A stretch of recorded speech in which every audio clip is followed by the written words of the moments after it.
Dear student, good morning. आज हम आप लोगों को केमिस्ट्री क्लास 12 के सेकेंड चैप्टर एल्कोहल और फिनाल तथा ईथर में एल्कोहल, फिनाल और ईथर में एल्कोहल के विरचन की विधियों के बारे में बताएंगे। तो क्लास 12 है, क्लास 12 की केमिस्ट्री में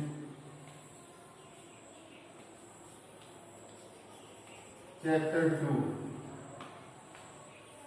2 में है एल्कोहल के विरचन की विधियां। एल्कोहल के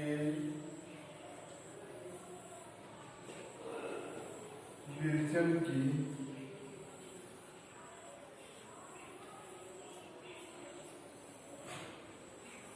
विधियां, एल्कोहल के विरचन की विधियां।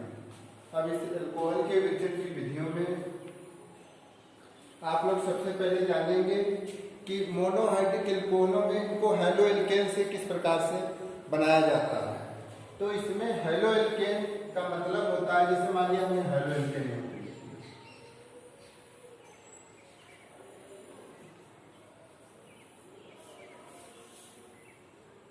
हैलो एल्केन, ठीक है। अब हमने मान लिया ये हैलो एल्केन लिख दिया। अब इस हैलो एल्केन में आप लोग जानेंगे, जैसे एल्केन का मतलब होता है यहाँ पर RX। इसके अंदर की जितनी भी चीजें आएंगी उसको हैलो एल्केन कहते हैं। अब आप लोग ध्यान से देखेंगे RX को हैलो एल्केन कहते हैं। यहाँ पर R बराबर होता है CH3 मेथिल या C2H5 मेथिल या C3H7 इसको प्रोपिल कहते हैं। मेथिल एथिलर और प्रोपिल इसको कहते हैं। अब ध्यान से देखना आप लोग, इसको मेथिल एथिलर और प्रोपिल कहते हैं। अब इसके बाद में हैलो में हैलोजन आता है। हैलोजन में Cl है, Br ISF है। ये हैलोजन प्रवार है जिसमें क्लोरो, ब्रोमो, फ्लोरो, आयोडो आदि सब आते हैं। अब एल्कोहलों के विरचन की जो विधियां हैं वो पहली हेडिंग जो है हैलो एल्केन से। तो हैलो एल्केन में क्या होता है, एल्कोहल के विरचन की विधियों में पहली हेडिंग है हैलो एल्केन से एल्कोहल का निर्माण।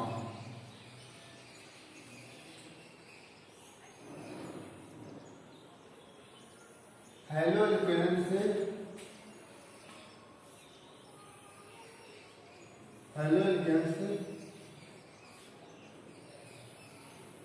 एल्कोहल का निर्माण।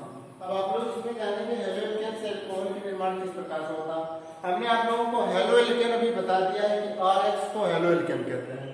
अब इसमें हैलो एल्केन के एल्कोहल के निर्माण में आप लोगों को यही थ्योरी सबसे पहले लिखी कि हैलो एल्केन की अभिक्रिया सोडियम हाइड्रोक्साइड के साथ कराने पर एल्कोहल प्राप्त होता है। अब आप लोगों को भी दिखा रहा है, जिससे यहाँ पर RX है, ये हैलो एल्केन है।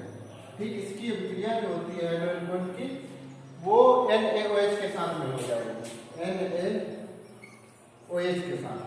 अगर हम OH को इधर लिख रहे हैं तो बहुत ही अच्छा बनेगा। मान लिया हमने HON में NaOH इधर लिख लिया। अब इसमें क्या होता है, NaX लिखना नहीं, इसको भी इस तरीके से लिखें, R इसको इधर कर दे, X इधर कर दे। तो यहाँ पर क्या होता है, ROH अलग हो रहा है, ठीक है। तो हम लोग यहाँ पर क्या करेंगे, ROH लिख लेंगे और प्लस में NaX यहाँ पे लिख लेंगे, ठीक है। तो NaX हमने लिख दिया। तो आप लोग समझ गए, बिल्कुल इसी सूत्र से सभी रिएक्शनें हो जाएंगी। यहाँ पे जो RX है एल्किल हैलाइड है या हैलो एल्केन है, दूसरा सोडियम हाइड्रोक्साइड है, इसका हाइड्रोक्सिल समूह और इसका मेथिल समूह या जितना भी एल्किल समूह मान लो एक में मिल जाएगा, जिससे ROH जो है एल्कोहल के रूप में यहाँ पर अलग हो जाएगा। तो ये एल्कोहल के रूप में अलग हो जाएगा और यहाँ पर सोडियम हैलाइड NaX प्राप्त होता है। अब मान लिया यहाँ पे RX था, अब इसको आप लोग X की जगह पर Cl ले लेंगे, R की जगह पर CH3 ले लेंगे, CH3Cl है और प्लस HON ले लेंगे, सोडियम हाइड्रोक्साइड है। अब इसमें आपको क्या करना है, यहाँ पे ये OH, ये CH3 यहाँ पे मेथिल एल्कोहल के रूप में अलग हो रहा है, तो इसको आप लोग यहाँ पे लिख लीजिए CH3OH। इसका नाम है मेथिल एल्कोहल।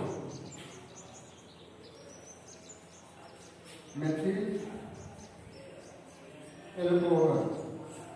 अब आप लोग इसको ध्यान से देखेंगे, यहाँ पर मेथिल एल्कोहल प्राप्त हुआ, साथ में NaCl बचा हुआ है, इसको इधर साइड में लिख लेंगे NaCl, इसका नाम है सोडियम क्लोराइड, सोडियम क्लोराइड यहाँ पर। अब इसके बाद में आप लोग और भी लिखेंगे। अब ये वाली सबसे पहले देखिए किस तरीके से लिखना, हेलो एलिगेंस से एल्कोहल के निर्माण में सबसे पहले हेडिंग लेंगे। अब इसमें एक यही कॉमन फार्मूला लिखा जाएगा, उसमें यही लिखा जाएगा कि एल्किल हैलाइड को या हेलो एल्केन को सोडियम हाइड्रोक्साइड के साथ में अभिक्रिया कराने पर प्राथमिक एल्कोहल ROH प्राप्त होता है तथा साथ में सह उत्पाद के रूप में सोडियम हैलाइड प्राप्त होता है। अब इसके बाद में नंबर 1 करके आप ठीक से अब हेडिंग नहीं डालना है, नंबर 1 करके लिखेंगे। नंबर 1 मेथिल क्लोराइड की सोडियम हाइड्रोक्साइड के साथ अभिक्रिया। जब मेथिल क्लोराइड की अभिक्रिया सोडियम हाइड्रोक्साइड के साथ में होगी तब मेथिल एल्कोहल और सोडियम क्लोराइड प्राप्त होगा। अब इसके बाद में अब आप लोग देखेंगे, इसके बाद में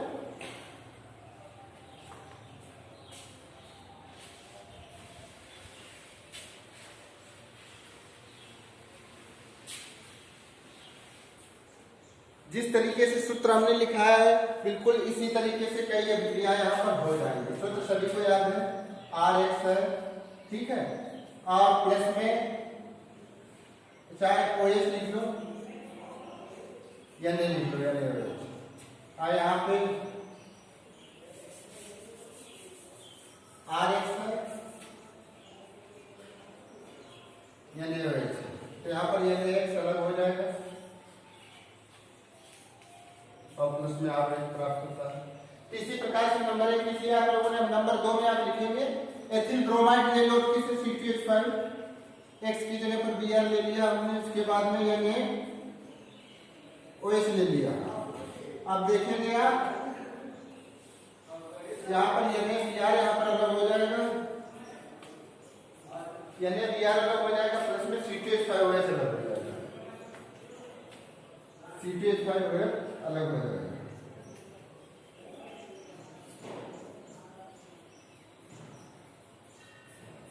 एथिल अल्कोहल यहाँ पर अलग हो जाएगा, C2H5OH। अब उसमें क्या होता है, सोडियम ब्रोमाइड, इसका नाम सोडियम ब्रोमाइड, इसका नाम एथिल अल्कोहल है। तो इसमें थ्योरी के रूप में नंबर 2 डाल के, नंबर 1 में हमने आपको बता दिया, नंबर 2 में आपको यही लिखना है कि एथिल ब्रोमाइड की अभिक्रिया सोडियम हाइड्रोक्साइड के साथ कराने पर, एथिल ब्रोमाइड की अभिक्रिया सोडियम हाइड्रोक्साइड के साथ कराने पर एथिल अल्कोहल तथा सोडियम ब्रोमाइड प्राप्त होते हैं। अब इसके बाद में आप लोग नंबर 3 में लिख लेंगे, चाहे जो भी उदाहरण दे दीजिए, बिल्कुल इसी मेथिल आयोडाइड है मान लिया, अभिक्रिया NaOH के साथ में हो गई, क्या बनेगा, NaI सोडियम आयोडाइड बनेगा और प्लस में बनेगा मेथिल अल्कोहल CH3OH। आप लोग देख रहे हैं मेथिल आयोडाइड बना, साथ में मेथिल अल्कोहल बना, सोडियम आयोडाइड मेथिल अल्कोहल। तो आपको इसमें थ्योरी के रूप में यही लिखना है, जो सामने लिखा है वही थ्योरी में लिखना है। मेथिल आयोडाइड की अभिक्रिया सोडियम हाइड्रोक्साइड के साथ कराने पर सोडियम आयोडाइड और मेथिल अल्कोहल प्राप्त होता है। तो इस प्रकार से अब आप लोग जान गए हैं, इस प्रकार से आप लोग यहाँ पर जान गए कि हेलो एल्केन से अल्कोहल के निर्माण की किस प्रकार से विधियां। अब अगली विधि में आप लोग जानेंगे एल्कीन के जल योजन से। अगली हेडिंग है एल्कीन के जल योजन से एल्कोहल का निर्माण, वो हम आप लोगों को अभी करके दिखा रहे हैं। एल्कीन का सूत्र क्या होता है, एल्कीन के सामान्य सूत्र से एल्कीन का सूत्र निकाल सकते हैं। जैसे मानिए एल्कीन का सामान्य सूत्र होता है CnH2n, ठीक है। अब इसमें एल्कीन का सूत्र लिख लेगा C2H4, ये एल्कीन है। जल योजन HOH के साथ में अभिक्रिया होगी। अब देखना है एल्कीन के, हाँ हेडिंग है, अगली हेडिंग है एल्कीन के जलयोजन से एथिल अल्कोहल का निर्माण। ये हेडिंग डाल लेंगे आप लोग, एल्कीन के जलयोजन से एथिल अल्कोहल का निर्माण। अब इसमें है एल्कीन के जलयोजन से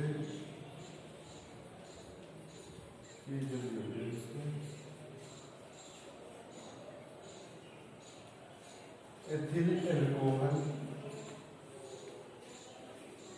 का निर्माण। एल्कीन के जलयोजन से एथिल अल्कोहल का निर्माण। एल्कीन के जलयोजन से एथिल अल्कोहल का निर्माण। अब इसमें आप लोग बहुत ध्यान से देखेंगे, C2H4 एल्कीन है और यहाँ पे वाटर का एक हाइड्रोजन परमाणु इसके एल्कीन से जुड़ जाएगा, तो यहाँ पे C2H5 हो जाएगा। यहाँ पे C2H5 हो गया और साथ में हो गया OH, इसका नाम है एथिल अल्कोहल। अब आपको थ्योरी के रूप में यही लिखना है, यहाँ पे रिएक्शन के साथ में थ्योरी के रूप में यही लिखना है कि एल्कीन के मतलब है एथिलीन। एथिलीन की अभिक्रिया जल के साथ होने पर एथिल अल्कोहल प्राप्त होता है। एथिलीन की अभिक्रिया जल के साथ में एथिल अल्कोहल प्राप्त होता है। इसी प्रकार से आगे प्रोपीन ब्यूटीन ये जितना लेते जाओगे उसी प्रकार से propyl alcohol, butyl alcohol, pentyl alcohol प्राप्त होते जाएंगे। अब इसके बाद में है ईथर के जलयोजन से। ईथर के जलयोजन से अब अगली हेडिंग निकाल लीजिए, ईथर के जलयोजन से एल्कोहलों का निर्माण। वो निर्माण अभी हम आप लोगों को करके दिखा रहे हैं। ईथर के जलयोजन से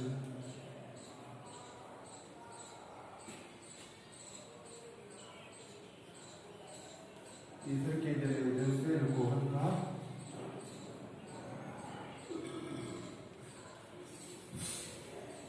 ईथर के जलयोजन से अल्कोहल का निर्माण। अब इसमें आप लोगों को क्या लिखना है, ईथर के जलयोजन से अल्कोहल के निर्माण में सबसे पहले देखिए उत्प्रेरक होता है तन H2SO4, तन सल्फ्यूरिक अम्ल उत्प्रेरक इसमें लिया जाता है। तो सबसे पहले उत्प्रेरक को लिख देंगे H2SO4 जो कि तन होता है।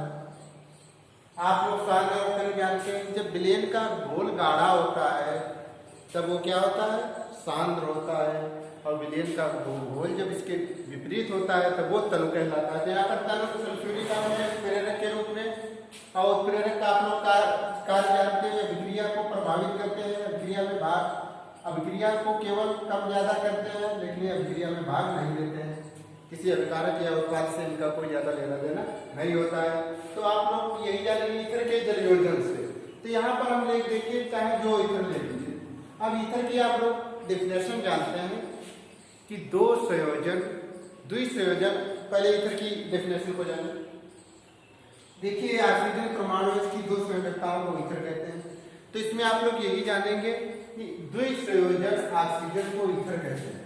अब इसमें और दूसरी परिभाषा है, द्विसंयोजन ऑक्सीजन परमाणु से जुड़े एल्किल या एरिल समूह को ईथर कहते हैं। अब यहाँ पे मान लिया हम एल्किल समूह आर लगा रहे हैं। आर का मतलब जान रहे हैं methyl ethyl propyl butane pentane hexane lectin. और इसके अलावा आप लोग जानते हैं एरिल। एरिल का मतलब यहाँ पर एआर हम लिख दे रहे हैं। एआर का मतलब होता है, एआर का मतलब होता है फेनिल बेंजीन। जितने भी एरोमेटिक यौगिक होते हैं जो बलय श्रृंखला वाले आते हैं वो सब इसी में आते हैं एआर में। तो हमारा इससे ज्यादा कोई लेना देना नहीं है। तो हम सबसे पहले अब क्या करेंगे, यहाँ पर ईथर परमाणु ले रहे हैं। तो ईथर का मतलब हम आर से इसको प्रदर्शित करते हैं, ROR। अब इसमें आप लोग जान रहे हैं द्विसंयोजन। द्विसंयोजन ऑक्सीजन परमाणु दो एल्किल समूहों से यहाँ पे देखिए जुड़ी हुई है। जो दो संयोजन ऑक्सीजन परमाणु दो एल्किल समूहों से जुड़ी है तो ये ईथर कहला रही है। अब ईथर का यहाँ पे जलयोजन होगा, मतलब H2O के साथ में इसकी रिएक्शन होगी। जब इसकी रिएक्शन H2O के साथ में होगी तो आप लोग जाने यहाँ पे दो R है। देखिए ध्यान से, ये एक हाइड्रोक्सिल परमाणु बन रहा है। बहुत ध्यान से देखिए, ये हाइड्रोक्सिल परमाणु बन रहा है, ये एक ऑक्सीजन परमाणु, ये हाइड्रोजन परमाणु है। तो एक और हाइड्रोक्सिल परमाणु बनेगा, R है और एक OH है। आप देख रहे हैं यहाँ पर R दो है और यहाँ पर OH भी दो बने। या तो इसको दो से गुणा कर दीजिए और या फिर यहाँ पे ROR दो जगह लिख लीजिए। या तो दो से मल्टीपल हो जाएगा या दो जगह ROR हो जाएगा। अब सेम इसी प्रकार से हम जिस प्रकार से यहाँ पर ईथर हुआ है इसी प्रकार से हम चाहे डाइमेथिल ईथर ले लें, चाहे डाइएथिल ईथर ले लें, चाहे प्रोपिल ईथर ले लें, उसी प्रकार से अल्कोहल का निर्माण होता जाएगा। जैसे हमने यहाँ पे लीजिए इसको आर की जगह पर इसको मेथिल मान लिया, मान लिया इसको मेथिल मान लिया हमने CH3 CH3। तो इसमें होता है H2O, H2SO4 ठीक है। अब यहाँ पर आप लोग देखें कल H2SO4 है। अब बिल्कुल सेम प्रक्रिया उसी प्रकार से करनी है जैसे हमने इसमें की थी। यहाँ पे जो जहाँ पे हमने R लिए थे उसकी जगह पे ये दोनों मेथिल ले लेंगे। देखिए ये मेथिल समूह, ये हाइड्रॉक्सिल समूह इसमें छुपा हुआ है कि यहाँ पे CH3OH जो कि मेथिल अल्कोहल के रूप में प्राप्त हुआ है। अब आप लोग साथ में देखेंगे, यहाँ पे इसके साथ में आप लोग देखेंगे मेथिल अल्कोहल प्राप्त हुआ। अब इसके साथ में आप लोग देखेंगे और मेथिल है, एक इसका हाइड्रोजन है, एक साथ ऑक्सीजन मिलकर के दूसरा मेथिल अल्कोहल का निर्माण कर रहा है। तो इस प्रकार से अब इसके बाद में तीसरी रिएक्शन भी इसी प्रकार से हो जाएगी। ईथर के जल योजन में मान लिया यहाँ पे हमने ले लिया C2H5 ले लिया, C2H5O C2H5 ले लिया, C2H5O C2H5 ले लिया। अब प्लस में हमने ले लिया HOH। फिर वही प्रक्रिया H2SO4 कल H2SO4 ले लिया। अब यहाँ पे देखना, बहुत ध्यान से देखना क्या हो रहा है। ये एथिल समूह दो जगह पे लगे हैं और यहाँ पे जल में हाइड्रॉक्सिल समूह जुड़ा हुआ है। तो हम क्या करते हैं, एक एथिल अल्कोहल यहाँ पे लिखना पड़ेगा C2H5 और प्लस में OH एक ये बच गया C2H5 OH आ गया। इसके बाद में एक हाइड्रोजन एक ऑक्सीजन हाइड्रॉक्सिल समूह बना रहे हैं C2H5 यहाँ पर एक है। तो यहाँ पे देखिए दूसरा C2H5OH हो जाएगा। ये C2H5OH एथिल अल्कोहल जो दूसरा प्राप्त हुआ है। अब आप लोग देखिए इसमें थ्योरी किस प्रकार से लिखी हुई है। थ्योरी लिखने के लिए सबसे पहले यही है, हेडिंग डालेंगे ईथर के जलयोजन से अल्कोहल का निर्माण। ईथर के जलयोजन से जो अल्कोहल का निर्माण होगा तो उसमें सबसे पहले आप लोग यही लिखेंगे ईथर के जलयोजन से अल्कोहल के निर्माण कि द्विसंयोजन ऑक्सीजन परमाणु से लगे लिखित समूहों को ईथर कहते हैं। उस ईथर का जल के साथ में जलयोजन करने पर तथा साथ में सल्फ्यूरिक अम्ल उत्प्रेरक के रूप में उपस्थित होता है। अभिक्रिया कराने पर एल्कोहल के दो अणु प्राप्त होते हैं। तो यहाँ पर एल्कोहल के दो अणु प्राप्त हो रहे हैं। नंबर 1 हेडिंग डाल के लिखेंगे, नंबर 1 में डाइमेथिल ईथर की जल के साथ में अभिक्रिया कराने पर, नंबर 1 में डाइमेथिल ईथर की जल के साथ में अभिक्रिया कराने पर मेथिल अल्कोहल के दो अणु प्राप्त होते हैं। इसके बाद में डाइएथिल ईथर की, देखिए यहाँ पे डाइएथिल ईथर की जल के साथ में सम सल्फ्यूरिक अम्ल के साथ में अभिक्रिया कराने पर एथिल अल्कोहल के दो अणु प्राप्त होते हैं। तो आप लोग इस तरीके से लिखे जाएंगे अल्कोहल के मिश्रण की विधियां। और इन विधियों में अगली हेडिंग आप लोग डालेंगे अब एस्टर के जल अपघटन द्वारा, एस्टर के जल अपघटन द्वारा।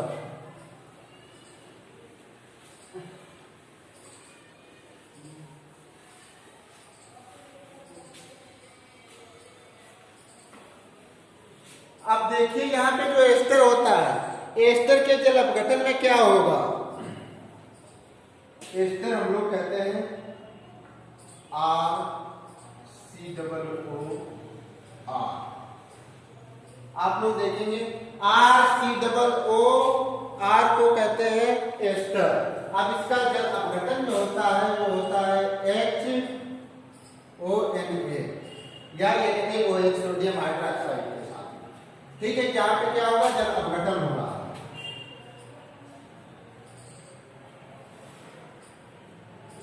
जल अपघटन हो रहा है यहाँ पे, तो आप लोग हेडिंग में डालेंगे एस्टरो के जल अपघटन से अल्कोहल का निर्माण।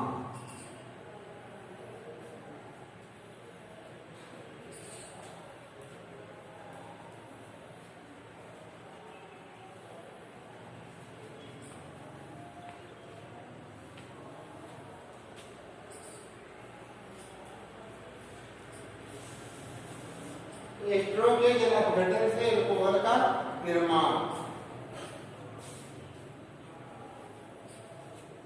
एस्टरो के जल अपघटन से अल्कोहल का निर्माण। अब आप लोग इसमें सबसे पहले यही जानेंगे कि ये एस्टर हुआ है, इसका जल अपघटन हो रहा है, इसका नाम एस्टर है। अब यहाँ पे ROH अलग हो रहा है, तो यहाँ पर हमने मान लिया ROH अलग कर दिया। ठीक है, अब इसके बाद में यहाँ पे क्या बना, RCOONA बना, मतलब RCOONA।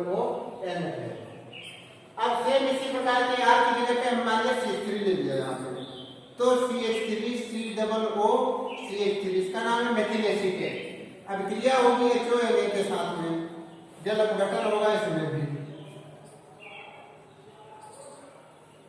जल अपघटन हो रहा तो देखना आप CH3OH बन रहा है यहाँ पे, तो ये बन गया CH3OH।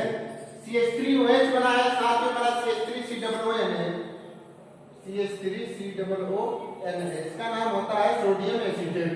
अब इसके साथ में चाहे और आप एथिल एसीटेट ले लो, यहाँ पे मान लिया हमने एथिल एसीटेट ले लिया, CH3COOCH5, इसका नाम होता है एथिल एसीटेट। अब एथिल एसीटेट का BHO Na के साथ में रिएक्शन हो गई, यहाँ पे इसका जल अपघटन हो गया। जब इसका जल अपघटन हो गया तो आप लोग देखेंगे इसमें भी CTH5OH यहाँ पे अलग हो रहा है।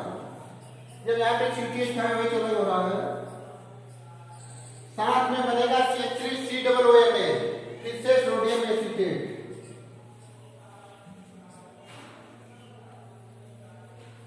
अब आप लोगों को इसमें थ्योरी में यही लिखना है, एस्ट्रो के जल अपघटन से अल्कोहल के निर्माण में सबसे पहले आप लोगों को यही लिखना है कि एस्टर जो है, एस्टर की अभिक्रिया सोडियम हाइड्रोक्साइड के साथ में कराने पर या जल अपघटन करने पर अल्कोहल प्राप्त होते हैं, जल अपघटन करने पर अल्कोहल प्राप्त होते हैं। आप लोग देख भी रहे हैं किस प्रकार से अल्कोहल यहाँ पे प्राप्त हो रहा है।